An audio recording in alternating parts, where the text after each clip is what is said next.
I'm pleased to introduce Brian Ballard, who's the CEO and co-founder of Upskill. Brian, welcome to the show.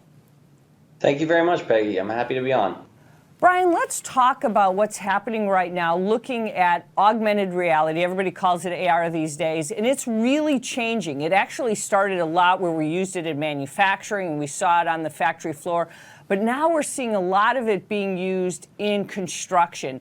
And we're talking about how it can be evolving with what we see in smart cities and how construction can really use it on the job site for actually how they're actually using it in where we advance in what we're talking about these smart cities.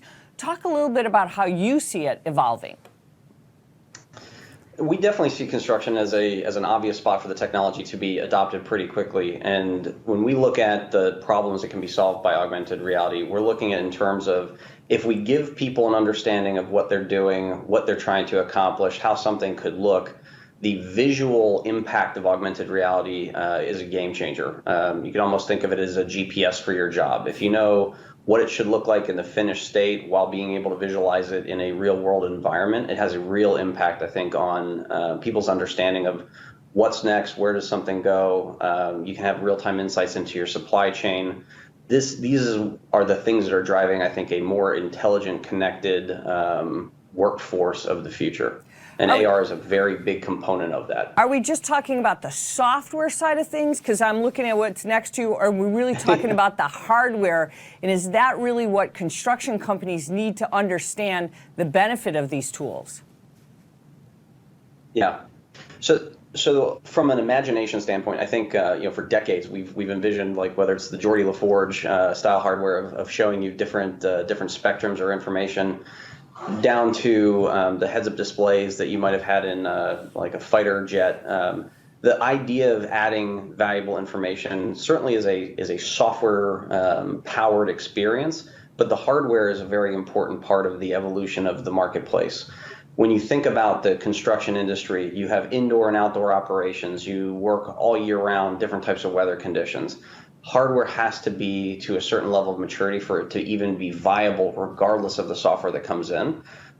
Because there's such I think, a very clear opportunity to take the software that exists, whether it's an AutoCAD design or some of the drafting tools that are out there, and then display that to the user. It's created a pull function to make the hardware vendors designed for that user experience. And some of the devices behind me, for instance, the Microsoft HoloLens, the RealWear HMT1, they're designed with an industry user in mind, whether it's supporting hard hat capabilities, the ruggedization of the environment, or the immersive visualizations you need. There's tools out there now for the different roles. Are we talking about, because when we first looked at AR and we thought about these tools, we just said they were priced outrageously. Are we coming down so that construction companies can say not only are they affordable, but they're effective and efficient for doing things at the job site, and when you're actually in the field, in a building, things that you think about that you say, I can actually use this not only for what I'm doing at a job site or in a building, but actually much more, the things I haven't even thought about yet. Yeah, it's interesting. Like, if you go to even a Home Depot, you'll see consumer grade tools and you'll see professional grade tools. Some of even those professional grade tools that have been in industry for decades are more expensive than augmented reality hardware and software today. Not always, but it's certainly something where you think about the impact something makes in a professional environment. You don't look in terms of what's the cost, you look at in terms of what's the return on that investment. And the ROI right now, I think, is driving adoption. Now, most augmented reality today is used in a warehouse, in a factory, out on a site for repair. In those roles where there's more data out there, we see payback in a couple months. What we don't have data yet, I think, at a scale that matters, is where is it in every industry? But we continually see this fast payback of ROI. So if you go back to the original question you asked me, the hardware is approaching a price point that is a no-brainer for driving ROI. Is there what in your mind is the biggest benefit of using AR right now for a construction company that they say that ROI is coming, but here's the biggest benefit you see today? First time quality, I think. If you have an awareness of what should be done, you do it right the first time more often. The old adage, measure twice, cut once. I think this increases the odds of getting it right the first time.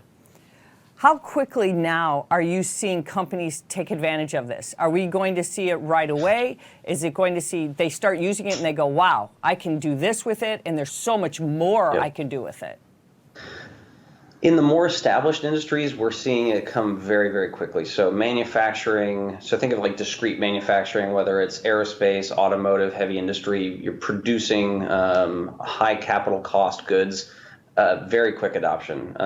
In the supply chain for material handling, we're seeing very quick adoption. In the construction space, some of the pieces that needed to kind of come together at the same time are starting to converge now. And I think we're going to start seeing the adoption go through kind of its natural cycle, where you've got the early adopters that have digitized data. So your Autodesk based construction companies can take that design side and get it to the field force very quickly. Construction companies that have not invested in digitization of the design side, I think, will be laggards in that adoption curve. So looking at this right now, how many construction sites can you envision you're going to see all these folks wearing these glasses? You go to a traditional construction site and you say, this is going to be all digitized and everyone's going to be wearing AR glasses in the future. Oh, man. When we get to the everyone category, I think we're talking 2025 and later, but I think you're going to see some companies have very high density, augmented intelligence, augmented reality, equipped workforces within the next 18 months. Brian Ballard from Upskill, thank you for spending time with us today at Construct Tech TV. We really appreciate it. You're welcome. Thanks for having me. All right. Well, you can see AR is going to be right at the construction job site and so much more. So we've got more to tell you what's going to happen not only at construction job sites, but right in our smart cities and everything else that you're going to do. So stick around. We've got more to talk about.